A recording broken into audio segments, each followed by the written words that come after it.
Bonjour à toutes et à tous. Nous sommes aujourd'hui au sein de l'entreprise Sifa System à Rennes et nous allons rencontrer Cédric Maupas, ancien stagiaire de la formation continue. Et il va nous raconter son expérience. Bonjour Cédric. Bonjour, Cédric Maupas, je suis dirigeant de la société Sifa System, une société de 9 salariés. On fournit des bâches pour les stations d'épuration, usines d'eau potable et bassins publics. Est-ce que vous pourriez nous parler un petit peu de votre parcours de formation et éventuellement de votre expérience professionnelle avant d'envisager d'intégrer le master MAE? J'ai une formation d'ingénieur en informatique. J'ai travaillé 4 ans chez Capgemini en tant que chef d'équipe. Est-ce que vous pourriez nous expliquer un petit peu ce qui vous a motivé à reprendre vos études? Alors, j'ai travaillé avec mon père à partir de 2012. J'ai pris d'abord les postes au niveau technique, puis ensuite au niveau commercial. J'avais besoin d'assurer mes compétences au niveau managérial pour m'assurer que j'étais en mesure de diriger l'entreprise à terme. Dans ce cadre-là, je me suis tourné vers l'IGR. Comment avez-vous réussi à concilier formation et vie professionnelle? Ça n'a pas été facile. Ça a pris beaucoup de temps, mais c'était aussi un des avantages de la formation, c'est qu'elle se déroulait sur 2 jours, le vendredi et le samedi.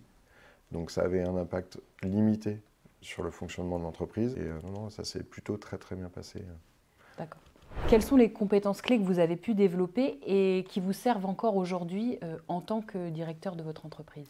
Alors, je venais surtout chercher une analyse financière. On a eu vraiment une formation qui était très diversifiée et qui nous permettait vraiment de voir justement tous les spectres de l'entreprise. La stratégie commerciale, la stratégie marketing, plein de pans qu'on ne développait pas et qu'on a pu développer pour essayer d'avoir une stratégie plus cohérente. Est-ce que vous auriez identifié d'autres points forts, ça peut être n'importe quoi, de la formation? D'avoir une meilleure compréhension de l'ensemble de l'écosystème et aussi peut-être de mieux comprendre les stratégies que pouvaient mettre en place d'autres sociétés. C'est-à-dire qu'il y a ma propre structure, qui est une structure familiale, mais on travaille pour les grands groupes, principalement Suez, Veolia, SOR ou les collectivités. Et donc, elles ont des stratégies qui peuvent être différentes. Et donc, c'est important de comprendre aussi vos partenaires, quelles peuvent être leurs stratégies pour pouvoir travailler de manière efficace. Et peut-être au niveau des intervenants? Il y avait des profils très variés, aussi bien des enseignants-chercheurs que des professionnels.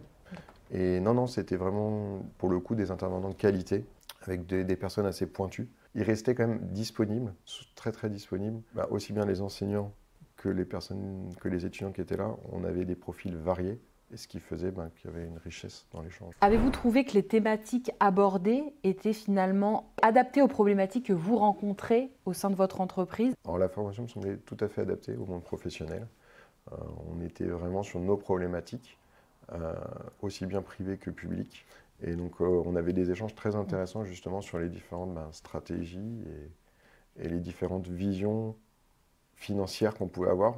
Et du coup, justement, est-ce qu'il y a une étude de cas d'entreprise, un intervenant ou une expérience que vous voudriez raconter qui vous a particulièrement marqué? Je sais qu'on avait visité, nous, la société Delta d'Or et que ça a été un moment très enrichissant parce que moi, je suis quelqu'un de plutôt avec un profil ingénieur, donc très cartésien. Et donc, c'était une société de production. Et donc, il y avait aussi un lien avec ma propre société.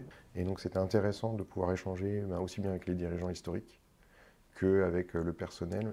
Ça a été vraiment un moment important où j'ai réussi à avoir une vision un peu plus globale et aussi me rendre compte qu'on avait besoin en fait, d'échanger.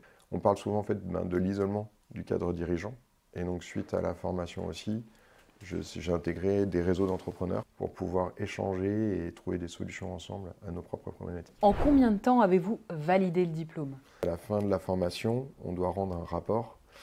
Je me suis rendu compte que je n'allais pas avoir le temps nécessaire pour pouvoir rendre ce rapport, du moins avec le niveau de qualité que je souhaitais rendre.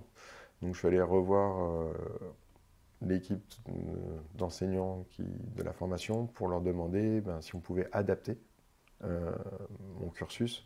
Et donc, au lieu de faire en 1 année, je l'ai fait en 2 ans. Votre promotion s'est-elle transformée en un vrai réseau de professionnels? Alors, je ne saurais pas vous dire si c'est un réseau de professionnels à proprement parler qu'on a développé. À la différence, on a développé vraiment une forte cohésion et une forte amitié. Et on se retrouve régulièrement 1 à 2 fois par an pour pouvoir échanger ensemble aussi bien sur la partie professionnelle que sur la partie personnelle. Quel conseil donneriez-vous à un professionnel qui envisage d'intégrer le master MAE?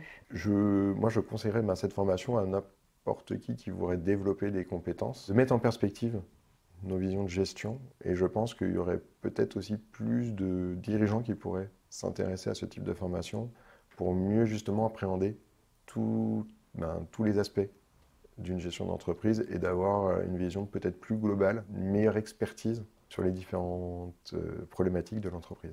Merci beaucoup Cédric. Merci beaucoup.